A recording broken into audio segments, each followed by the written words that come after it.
Fala galera do Aprenda.com, eu sou o professor Xande de Matemática e a gente está aqui de volta para dar continuidade ao nosso estudo de ângulos na circunferência.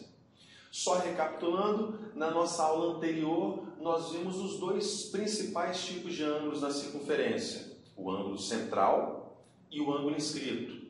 E comentamos que o ângulo inscrito é o principal ângulo da nossa circunferência. E por que ele é o principal ângulo? Porque nós temos propriedades associadas a esse ângulo inscrito, certo? Então vamos lá ver quais são as três propriedades que nós vamos destacar sobre os ângulos inscritos. Bom, a primeira propriedade, ela fala sobre quadriláteros inscritos numa circunferência. Propriedade número 1, quadriláteros inscritos na circunferência.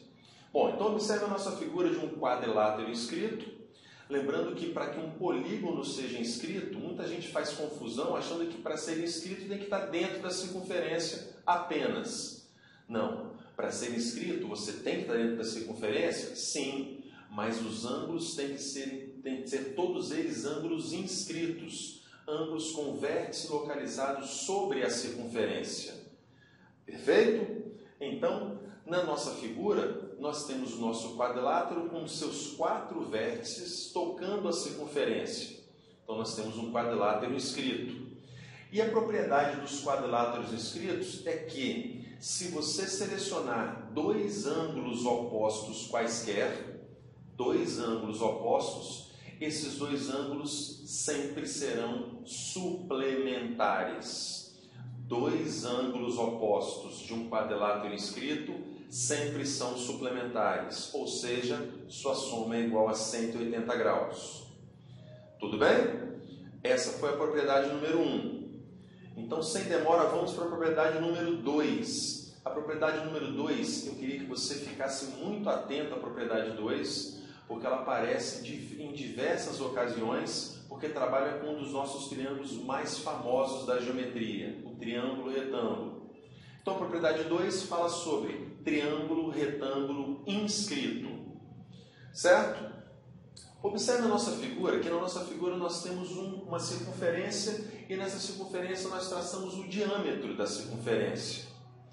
O objetivo de um diâmetro, a função de um diâmetro é unicamente dividir a sua circunferência ao meio, certo? E dividindo uma circunferência ao meio, quando nós estamos falando de ângulo, nós estamos falando de dividir em dois ângulos de 180 graus. Correto? Bom, mas se nós pegarmos esse diâmetro e a partir desse diâmetro nós construirmos qualquer triângulo partindo do diâmetro, então observe que o ângulo formado vai ser um ângulo com vértices sobre a circunferência. E se ele tem um vértice sobre a circunferência, ele é um ângulo inscrito. Só que o ângulo inscrito formado, ele tem como arco um arco de 180 graus de meia volta.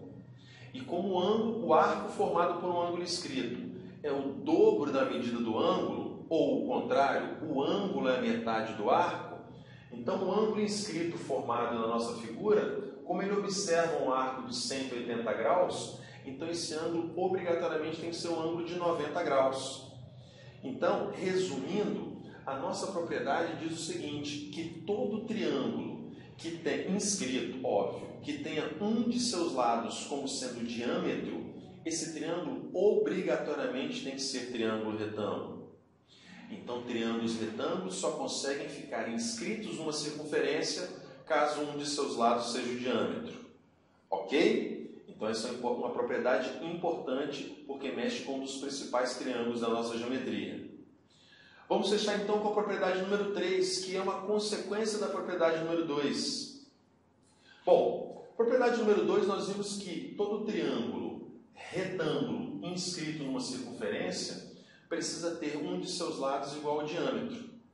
A propriedade número 3 fala sobre medianas de triângulo retângulo. Então, observe que o nosso triângulo retângulo, se eu puxar uma mediana com origem no meu ângulo de 90 graus, uma mediana com origem no ângulo de 90 graus, essa mediana tem que dividir o lado oposto ao meio. Como o lado oposto é o diâmetro, então essa mediana tem que coincidir com o centro da circunferência, ela vai cair no centro da circunferência. Logo, ela vai dividir o lado oposto em dois pedaços iguais, que coincidem com o raio. Mas se você observar, a nossa mediana também equivale ao raio. Então, essa propriedade dos triângulos, das medianas de triângulos retângulos, dizem para a gente que se você tiver uma mediana de um triângulo retângulo e essa mediana for puxada a partir de um ângulo de 90 graus, essa mediana tem o mesmo tamanho dos dois segmentos que a sua mediana formou. Medianas com origem em ângulo de 90 graus possuem o mesmo tamanho, a mesma medida dos dois segmentos formados por ela. Certo? Então são três propriedades importantes que estão relacionadas aos ângulos inscritos. Beleza? Então, esse foi o fechamento da nossa aula de ângulos na circunferência com as consequências através das suas propriedades. Certo? Então fique ligado nas nossas próximas aulas. Vou pedir para que você acompanhe as novidades das nossas aulas no nosso Instagram, @aprenda.com, certo? E acompanhe as nossas próximas etapas, as nossas próximas aulas, os próximos conteúdos que virão. Valeu, eu te espero. Obrigado.